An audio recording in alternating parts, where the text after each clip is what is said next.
The Queen's Gambit is a chess opening that starts with the Queen's pawn move pawn d4 and Black responding symmetrically pawn d5. It's one of the most common and classical chess openings, and today I'd like to share with you probably the greatest game ever played in this opening. Along the way we're gonna learn some useful ideas that you can implement in your own games whenever you face this opening, and without further ado, let's go ahead and get started. The game was played in 1929 between Fish against Abrahams. White continued with c4, pawn e6, the Queen's Gambit declined, knight f3, knight f6. So far, both sides are just developing their pieces, bishop g5, and here Black played pawn h6. Usually, it is useful for Black to play this move, forcing White to make the decision about their bishop. Are they going to retreat? Are they going to trade it? This forces Whites to define the position, therefore for Black it will be easier to plan their next actions later on. So h6 usually is a common move for Black to play here, even though normally Black plays it a little bit later, but it's fine to play it immediately. In the game, White decided to trade off here on f6. Typically, you don't want to trade your bishop for an opponent's knight because the bishop is stronger, but in this case, White decided not to waste time on retreat and instead just to go ahead and trade so that they can afterwards continue developing their pieces and putting more pressure onto the Black center. Right now, the White's pawn and knight are already threatening the pawn on d5.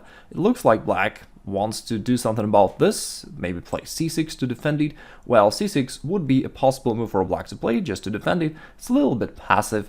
If Black decides to take on c4 themselves, it is a possible option, but the drawback here is that potentially Black eliminates their pawn from the center, and that cannot really win the pawn anyway, because after White pushes their own pawn forward, either to e3 or to e4, they will be able to easily get the pawn back. And therefore, usually taking on c4 is not that advantageous for Black. That may allow White to get more dominance in the center. Therefore, in the game, Black didn't take on c4, and instead Black played bishop b4, which is a pretty cool move as it combines developing their bishop together with indirectly defending the pawn, because now due to this pin the knight cannot move anymore and therefore the knight cannot possibly capture on d5 after an exchange. White played queen b3. So White is also playing a good move, multi-purpose move.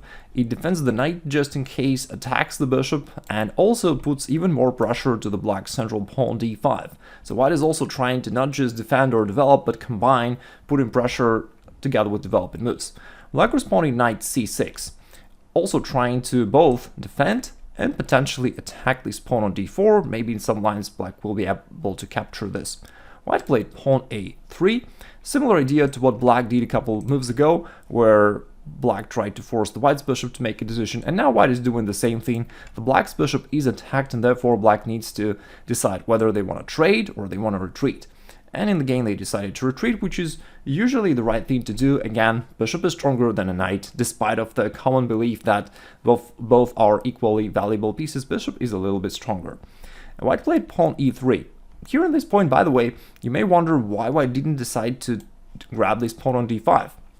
In fact, after this exchange, White would be able to take this pawn with their queen. The knight is still pinned, therefore cannot move, but White still can't take this pawn with their queen. And even though that was an option for White, White decided that after bishop e6, Black gains some extra time to develop their piece, attacking this queen, and after it goes away somewhere, doesn't really matter, Black can castle queenside, and Black is fully developed while the White's king is still stuck in the center of the board. This possibly can get dangerous for White, even though of course it's a playable position, but White decided to avoid this risk, and they did not take the pawn on d5. Going back a few moves, in this position White decided not to take on d5, giving Black advantage in development, but instead simply played pawn e3, trying to finalize their development. Black castled, White played bishop to d3, which is a very standard and normal looking move, but surprisingly in the given position it turns out to be kinda wrong, because it allows Black to switch into a pretty powerful attacking mode by playing pawn e5. And this is the move which White most likely overlooked, thinking that Black would just finalize their development somehow, but Black instead strikes in the center, attacking this pawn, threatening maybe to push the pawn forward to e4, and this is a very common idea, actually both for White and for Black. Whenever, let's say in a position like this, either if Black can go e5, very often they'll get a good attack, or similarly, if White can push their pawn forward to e4 and do it first, this will often allow them to transition into an attack. So it's definitely worthwhile to always keep an eye on this potential central advancement. This straightforward punch very often is the beginning of a strong attack later on.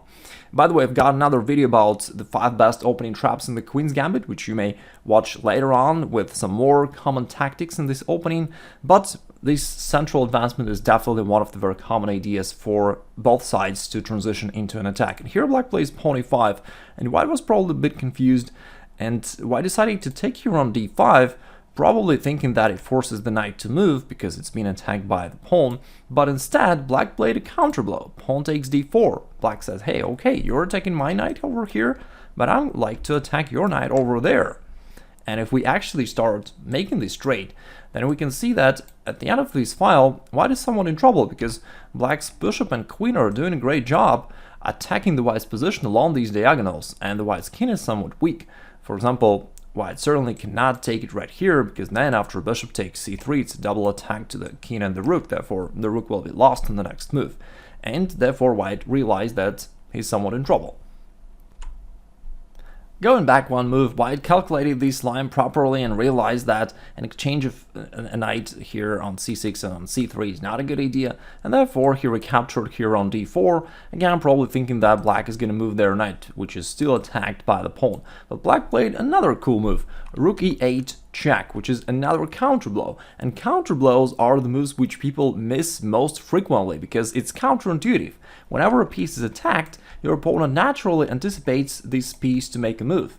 And when you do something else, it often confuses your opponent and comes as an unpleasant surprise. I've got another video, The Secrets of Strong Players, where I cover this as well as a few other advanced ideas of how you can outsmart your opponents and find the moves which they cannot find, so you may wish to check this out later. But all in all, I definitely recommend that you try to install this habit whenever you're attacked. Instead of automatically thinking, okay, where should the attack piece go, ask yourself, can I have a counterblow here? Can I counterattack somehow? Very often you will find a move such as rook a8 check, putting White in some trouble. Okay, White moved their king away, and here at this point I'm pretty sure that White was absolutely confident that, okay, now Black is for sure has to finally make a move with the knight.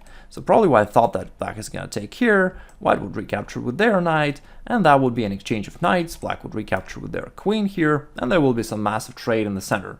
But instead, Black played a move which makes this game one of the greatest examples of an attack. You may wish to pause the video for a second if you wish, trying to find the following combo on your own. The move for Black here is queen takes f3. An absolute shocker. Black is sacrificing the queen for just a knight, and White has to accept this because, well, first of all, Black grabbed the knight, now it's threatening to grab the bishop, therefore White has to accept the sacrifice. But now bishop h3 check. Black gets their bishop involved into the attack. Since the e-file is controlled by the rook, there is nothing else White can do but to go king g1, and now Black takes finally on d4.